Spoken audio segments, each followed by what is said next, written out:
Oke, jadi kita mulai lanjut ya untuk part 2 kali ini. Jadi, seperti yang udah di video sebelumnya kita dapat rangkaian footprint-nya atau layout-nya, PCB layout. Terus kita bisa atur sesuai keinginan kita mau kayak gimana, tempat-tempatnya tuh mau di mana. Jadi ini saya udah ini ya, ngerapihin gitu. Jadi ini bisa di-move-move mau di mana, tempat-tempatnya, baterainya mau di mana, resistornya mau di mana, biar memudahkan kita maunya gimana sih, terus LED-nya di mana. Pokoknya semuanya. Nah, ini karena kita pakai PCB-nya itu satu layer biar lebih mudah, maka saya pakai layer yang paling atas untuk sorry, layer yang di bawah untuk melakukan apa namanya? Rangkaian PCB-nya untuk nanti nyolder-nyoldernya. Nantilah kita lihat gimana bentukannya. Nah, di sini kita juga sebenarnya kalau bisa itu apa ya? Kita tuh nempatinnya itu yang tidak ada jalur kuningin yang bertubrukan ya.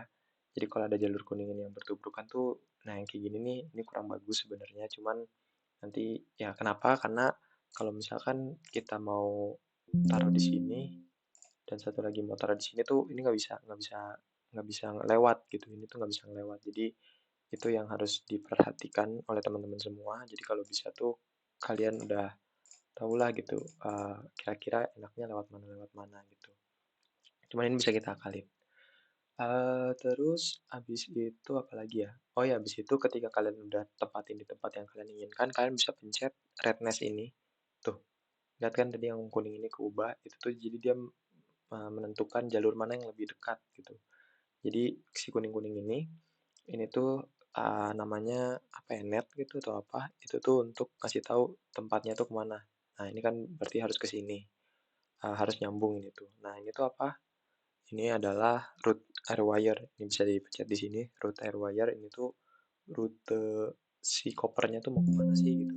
Berarti ini kan ke sini gitu. Itulah kira-kira ya. Nah, yang perlu diperhatikan lagi adalah width-nya ini, terus ini via, cuma nanti aja drillnya, semuanya ini sebenarnya harus diperhatikan gitu. Nah, width ini apa? Width ini adalah uh, apa ya, lebar dari jalur yang kita inginkan tuh berapa. Nah, setahu saya kalau di Bandung di tempat pembuatan PCB itu minimal tuh 12 mils atau 1/1000 inci. 1 mils itu 1/1000 inci. Nah, setahu saya biasanya 12. Jadi agak lebih gede dari yang tadi kan ini kan gitu. Gitu ya. Nah, sekarang saya inginnya tuh PCB saya ada di belakang. Ada di apa ya? Si kopernya tuh ada di belakang. Jadi cara untuk ini kan di depan nih. Ini tuh maksudnya merah tuh di depan. Nah, ini top ya. Top tuh layer layer di atas. Nanti kita kasih lihat gimana caranya. Nah, tapi saya mau yang bottom aja. Jadi mau pakai yang bottom. Nah, terus tapi ini si SMD. SMD itu kan dia tuh ada di atas ya. Ada di atas PCB-nya. Nah, saya mau SMD-nya juga di bawah biar lebih gampang. Jadi saya mau ke bawahin semuanya. Ini di mirror ya, pencet mirror. Nah, kalau biru gini artinya dia di bawah PCB-nya gitu. Nanti kita lihat maksudnya apa sih gitu ya.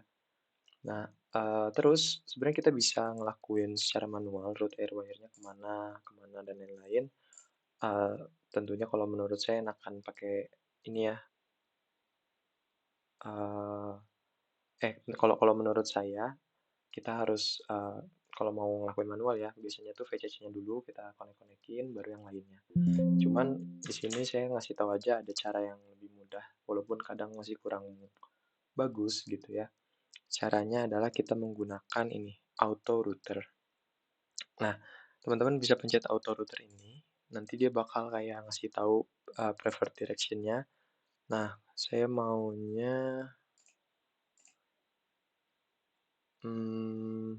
coba ini, saya nggak tahu ini apa, jujur aja, masih bingung juga. Nah, cuman ketika kita pencet continue ini ada beberapa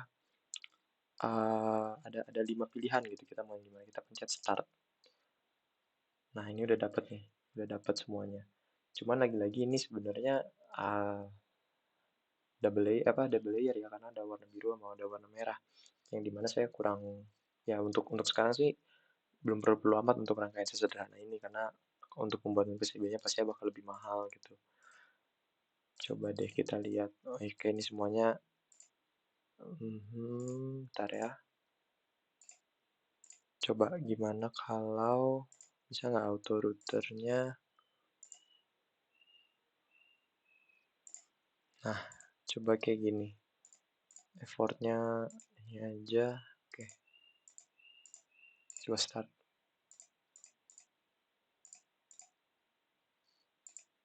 Ini apa ya? Bentar. Oke, kita coba ulang lagi.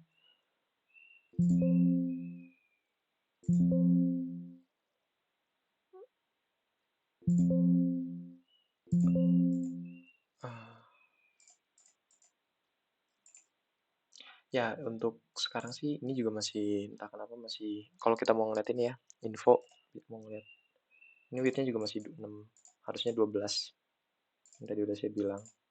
Cuman ya ini saya ngasih tahu aja cara auto root-nya gimana.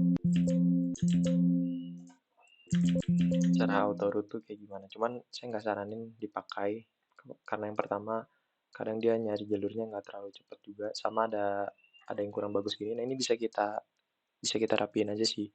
Ini tuh kalau kita ngebuat belok langsung 90 derajat ini nggak boleh. Jadi harus dibuatnya 60 derajat gitu. Contohnya tuh kayak ini 60 45 derajat. Jadi nggak langsung belok gitu.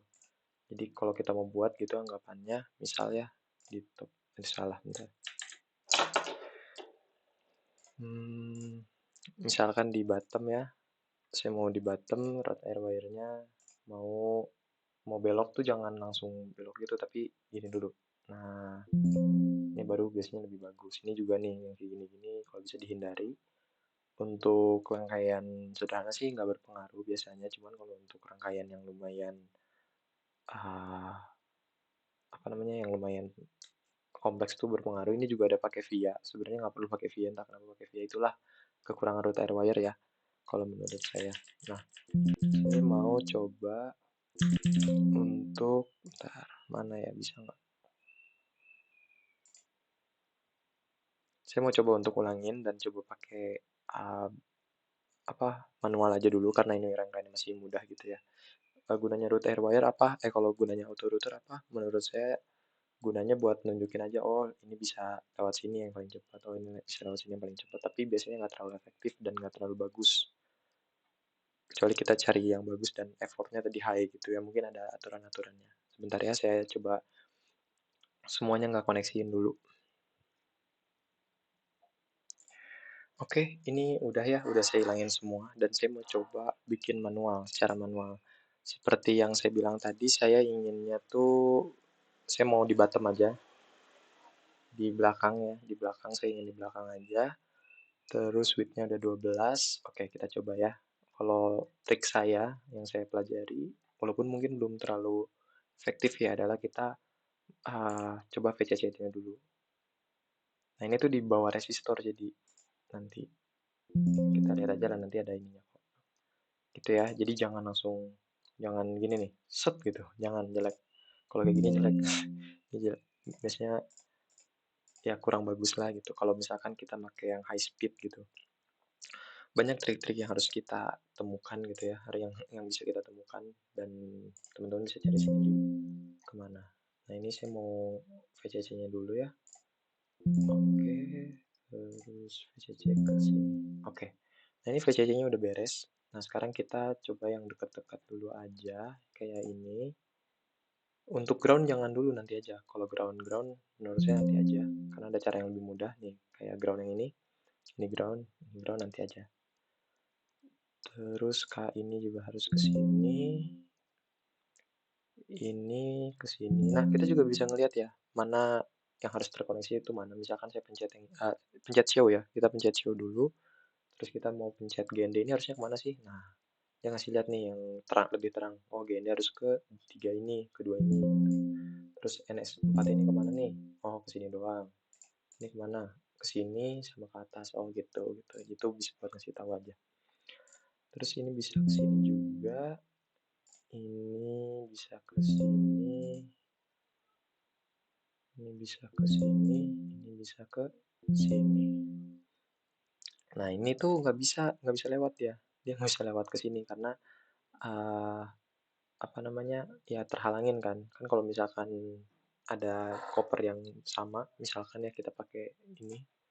Nah ini tuh kalau misalkan kita gini, ini tuh nanti bakal nge-short gitu, bakal nge-short. Makanya kalau misalkan rangkaiannya udah ribet banget, itu kita bisa menggunakan double layer.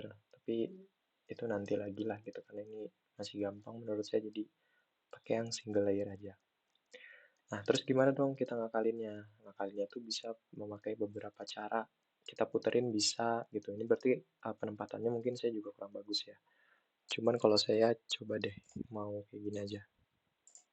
Ini kayak saya mau benerin dikit dulu biar nggak terlalu ini. Nah, ini saya mau puterin ke sini.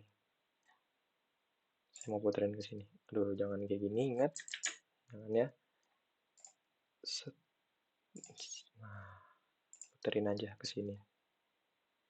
Set. Oke, nyambung ya. Nah, ini tuh hijau ini tuh dia tuh koper juga atau tembaga juga. Cuman kalau kita nggak kena kan berarti aman gitu. Walaupun biasanya di tempat pembuatan PCB juga ada minimalnya nih, nggak boleh dekatnya tuh nggak boleh sedekat apa gitu. Cuman itu kalau kita harus ngeliat dulu uh, pembuatannya tuh gimana sih gitu.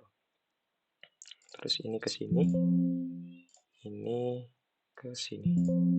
Ini juga sebenarnya jelek ya. Ada ada sisa di sini karena itu bisa bikin PCB-nya nggak tahan lama. Tapi ya untuk sekarang nggak apa-apa lah. Nah ini udah beres semua, tinggal groundnya nih, ya kan? Iya, benar udah beres semua. Berarti yang sekarang kita lakuin itu ngekonekin groundnya. Nah gimana cara ngekonekin groundnya? Cara ngekonekin groundnya adalah kita menggunakan ground plate.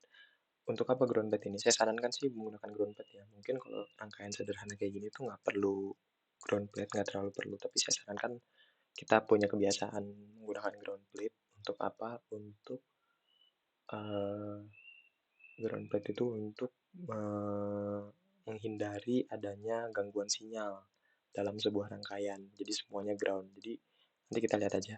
Cara bikin ground plate di sini itu dengan menggunakan value. Value. Menggunakan polygon. Nah, ini kita pastiin ini di bottom. Oke, kita menggunakan polygon, kita bikin aja garis di sini. Bikin kotak aja. Tes. Nah, di sini sinyal name-nya GND. Set. Nah, nanti bisa terbuat kayak gini. Kita bisa juga mastiin ya kalau namanya sama, kita pencet info, terus kita pencet. Nah, oke ini benar di bottom, width-nya 12, oke solid ya. Bisa hatch juga, hatch itu nanti bakal kayak garis-garis, ntar kita coba. Terus nama sinyalnya GND. Nama sinyalnya harus sama dengan yang kita inginkan. Ini kan GND. Nah, terus kita harus ngapain? Kita harus pencet redness. Kita pencet redness. Tes. Nah, ini tuh biru-biru yang ada di sini tuh itu semuanya ground, semuanya ground. Kecuali ini kan ada gap nih. Nah, berarti ini misalkan kalau ini tuh bukan ground gitu. Jadi ini semua ground dan ini biasanya dinamakan ground plate. Nah, ini untuk yang pin groundnya tuh dia bakal terkoneksi, pin groundnya juga bakal terkoneksi. Ini juga pin groundnya terkoneksi nih gitu. Jadi itu untuk ground plate ini sebenarnya udah beres. Cuman kalau mau nyobain tadi ya, kita mau coba, saya mau hatch, coba ya hatch. Oke, nah jadinya kayak gini kalau hatch. Jadinya kayak ada garis-garis gitu. Cuman saya lebih suka yang solid. Nah tadi saya mau yang solid aja. Oke, jangan lupa pencet redness. Nah, ini sebenarnya udah beres di sini. Yang perlu kita lakuin itu adalah cam processor. Nah, kalau teman-teman mau pakai double layer nanti ya, untuk sekarang single layer dulu untuk pengetahuan secara dasarnya. Nah, yang kita perlu lakuin sekarang adalah kita print ke Gerber, bukan print, kita ekspor ke Gerber. Ini kayak generate cam data. Oke. Sorry, bukan cam data. Kok? Bentar ya. Cam processor, sorry, cam processor. Nah, ini mana yang kita inginin file-filenya. Nah, saya nggak mau yang atas, yang top tuh saya nggak mau. Nah, ini saya nggak mau yang top karena saya mau single layer aja biar lebih murah. Solder mesh bottom, ini top cover ya. Jadi di atas covernya ada kayak gini. Nah, ini nggak usah juga. Nah, bottom cover saya maunya. Bottom cover tuh kayak gini. Jadi ini cover-cover semua nih yang bakal ini tuh bakal di print cover. Profilnya, ya ini untuk apa namanya, board shape-nya tuh bakal kayak gini. Solder mesh bottom. Nah, solder mesh tuh yang ini nih. Kalau misalkan kita lihat tuh dia pokoknya kayak ngasih ada apa namanya, ada kayak arahan. Kalau saya sih enggak. Kalau mau murah ya, kalau mau murah nggak usah dipakai. Ini juga solder mesh bottomnya. Terus ini silk screen itu kayak kayak apa ya namanya ya? Kayak dia tuh, nah ini kayak ngasih nama ini LED ini C1 R3. Jadi bakal bakal di print juga ini si silk screen ini dia bakal ada di boardnya warna putih biasanya. Itu juga biasanya nambah mahal. Jadi kalau mau pakai silakan, kalau nggak juga nggak apa-apa. Cuman kita pakai aja untuk ini ya. Kita nggak bakal bikin juga. Setelah itu kita bisa export as zip aja. Terus kita proses job. Oke, saya mau misalkan saya mau ini aja ya. Oke, mau di sini nyimpennya save. Oke, jadi ini open folder, kita bisa ngeliat. Oke, outputs-nya ini drill filenya kayak gimana, terus ini Gerber filenya tuh gimana. Ini bisa kita lihat Gerbernya. Nah, cara ngeliatnya untuk nge-3D-in itu bisa dengan kita coba cari PCBWay 3D Viewer. Di sini PCBWay 3D Viewer ya, kita pencet. Di sini kita bisa ngeliat board kita tuh kayak gimana caranya. Di yang zip tadi nih, ini zip yang tadi kita export, bisa langsung kita masukin aja ke sini. Tes. Nah, ini untuk ngelihat. Nah, nanti katanya topnya bakal gini. Nah, tapi bottomnya bakal gini. Topnya tuh bakal nggak ada apa-apa kecuali bolongan-bolongan aja sebenarnya. Karena kita kan pakai single layernya kita pakai di belakang. Nah, untuk bottomnya jadi kayak gini. Nah, ini berarti ini nanti bisa bisa disolder sama baterai. Terus di sini, oke gini. Jadi kita kan nyolokin nyolokin si resistor nih. Nyolokin resistor tuh di bagian mana ya? Nah, ini dua ini nih. Nah, di sini resistor kan kita kita colokin di sini. Nanti kita solder di bagian belakangnya, di bagian sini kita solder. Gitu. Untuk baterainya juga sama. Jadi kita pakai di belakang semua. Nah, ini SMD nih. SMD ini dia nggak bolong, tapi di sini ada soldernya. Itu sih cara menggunakannya. Kalau kita mau lihat layernya nih bisa juga. Tuh, jadi bisa ngelihat ini tanpa silk screen. Ini di bottom ya. Covernya kayak gini. Solder meshnya. Solder base drillnya. Drill tuh tempat bakal dibolongin PCB-nya gitu. Nah, ini bisa nanti kita kirim ke PCBWay yang ada di Cina atau bisa yang di Bandung-Bandung aja. Oke, mungkin itu aja sih. Sekian semuanya. Terima kasih.